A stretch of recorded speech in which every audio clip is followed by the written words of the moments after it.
guys, if you're here, it's to learn how to do the hand sewing sampler to earn your second badge. We're going to start with the running stitch. Turn it around to the wrong side of the fabric, and these blue lines here are for you to fold on. This is a nice sturdy fabric, so if you pinch it, it should hold it nice and crisp, but you also have other options for holding the layers together. You could use these little clips. We have a few. They're bulky, they get in the way, but at least they can't stab you. Or we can use pins. One thing to know about pins is that they are metal, they are straight, our fabric is flexible, so it can kind of distort the shape of the fabric, as you see there. So I like to keep them at a diagonal. Also, that keeps the sharp end away from my thumb. So you can do a couple, you don't really need that many, and that'll just hold it together so it doesn't slide while you're sewing. So we're going to start with an anchor stitch right close to the end. So I've got my anchor stitch there on the end of the fabric, and I did not go through both layers because you don't really need to. So I'm only through the first layer. But before we get too much further, I want to remind you that we're using different needles for this project. When we were working on the sewing cards, I gave you a blunt needle. This one's called a tapestry needle. It's got a very large eye and a very blunt tip. So that was good for practicing, but now we're moving on to the real deal. No more training wheels, and we have a number 12 sharp. 12 refers to the size of it. So it's got a much sharper tip to go through the fabric and a much smaller eye to thread through. So use those threading tools if you need them. So the running stitch is familiar. You guys all knocked this out of the park. So when I'm working on real fabric, like to stay on one side of the fabric and not flip it back and forth unless I'm checking the accuracy of my stitches. So I'm going to go up and down at the same time. Oh, these tangles do happen. All right, got it sorted. So the size of the stitches on the sewing guide cards that we were using was about 1/8 of an inch, and that's what we're going to try and keep consistent with on this project.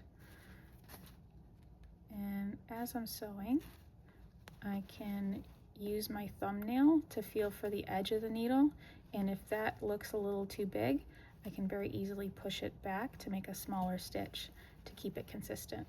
And just put your thumbnail right under where the needle comes out to help push it through. So remember to keep your tension not too tight or it will gather. If you find that it's a little too tight, you can stretch it horizontally along the seam. But if you start to see loops like this rising in the back, then you know that it's too tight and you should probably pull on it. So give it a tug every couple inches and you'll be all right. Let me finish this. That running stitch took about 2 minutes to complete, and there is the back of it, and if we open it up, it's pretty tight and consistent. It's not pulling on itself. That is the amount of tension that we're looking for here. So let's move on to the back stitch. Once again, we're folding on the blue line. Pin it if you need it, clip it if you need it, or just hold it with your hands.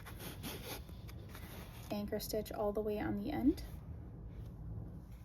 All right, my anchor stitch is anchored, and let's go ahead and start the back stitch along this line. So the running stitch seam took me about 2-3 minutes for a 6-inch seam, and this one I reckon will take longer, but do not give in to the temptation to make your stitches longer in order to make it go faster. It's really important to keep them small. You know, these tangles happen all the time.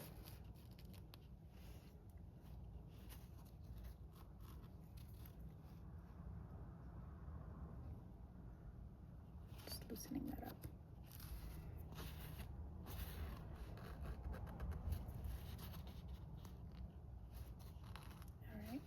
one way to prevent those twists from happening is, do you see how my thread is getting a little tangled up? It's because it's twisted. So you can just hold it up. There's not enough space, and you'll watch the needle spin as you hold it from the edge, and that'll untwist your thread. So you can sew with a little bit less problems. All right, you guys understand the back stitch, you know this. Keep the stitches small. And one thing to notice is that if we look at the back, the stitches are not going in and coming out at the exact same point, and that's okay. It's just the nature of fabric. This one's pretty thick. It was easy to do that on the paper because it's absolutely flat, but it's a little bit more difficult to get things precise on fabric, and that's why we're practicing now. Just look out for loops forming on the back. If you can go like this with your needle and lift up or grab it, it's probably too loose. Remember, this one, like the running stitch, you can't tighten up after the stitch is done unless you go back individually and lift up each single stitch, and that's a pain. So it's a lot easier to get it right in the first place than to go back and correct it. So slowly, steadily continue on.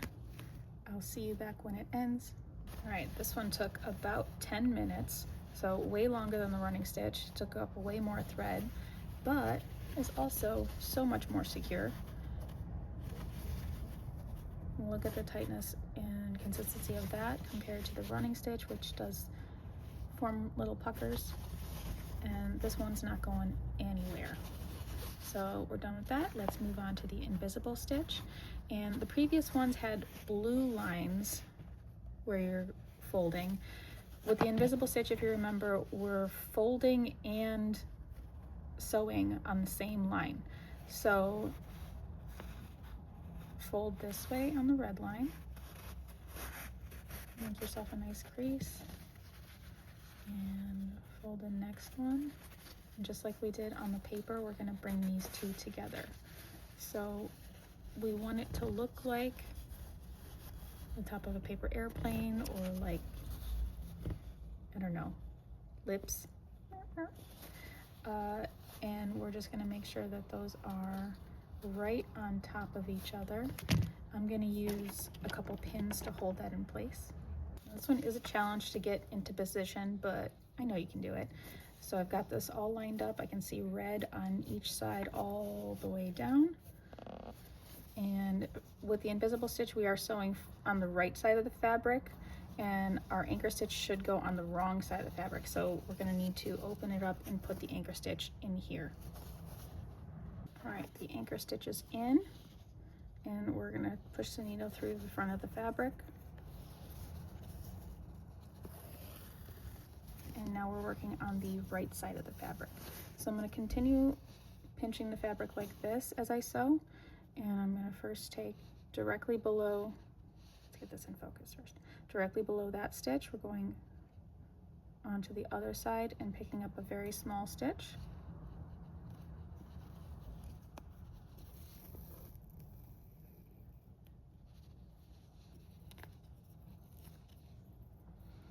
And then going directly across from that stitch over here. And another small stitch.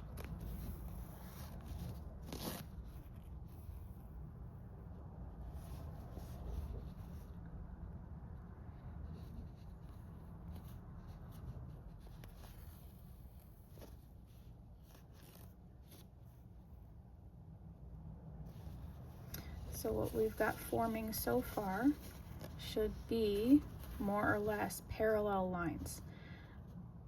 This one turned out a little weird. It's a little too triangular. The more parallel they could be, like these ones, the better they'll hold together. So I'll see you in a couple more inches. All right, so I've finished most of the line with some nice parallel stitches. See the ladder? Just tug on that to tighten it up. If it's too tight, it'll gather, because essentially it is a running stitch, but just stretch it out like that, should be fine. And because I did the lines nice and parallel, it's holding perfectly. Now let me show you what happens if you don't do them parallel. So right off the bat, we can see that something is wrong here, because this is the good stitching here.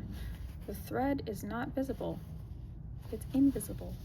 And over here where I've done the stitches in a less aligned way, we can see some purple of the thread peeking through. And it's not due to the tension. No matter what, there's always going to be some showing. What I've done is I've not made them parallel. They're looking more like triangles here. And no matter how tight you pull that thread, it's not going to hold those together, because it doesn't have the same structure as the ones where the stitches are parallel. So something to keep in mind as you're going. I don't want to see triangles. We don't want to see a zigzag back and forth. Just keep it nice and parallel like these. Finishing with the blanket stitch. I've already got this pre-folded and pressed for you, ready to go. We're going to be putting the stitches into this red line just through one layer of fabric and not through this fold.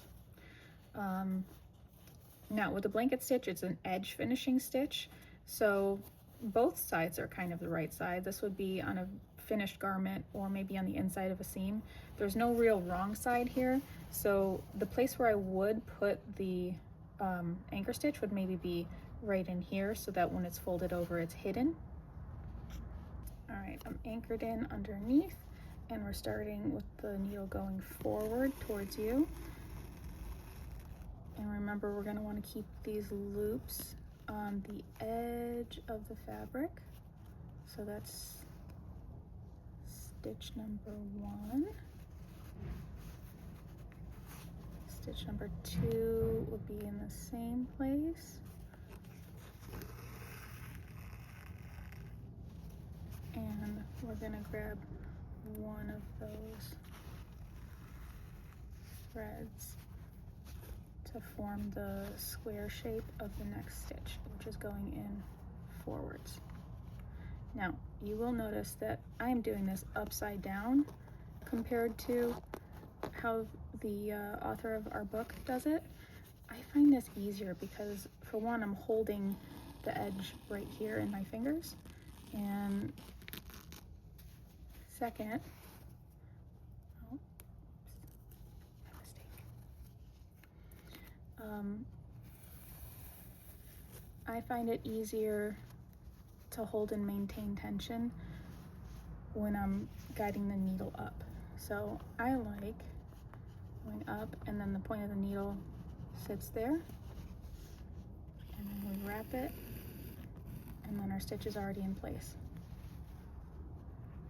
Keep getting the long tail stuck in there. Make sure you don't do that. Pull it out a little bit for some more working space. All right. Stab, wrap, pull.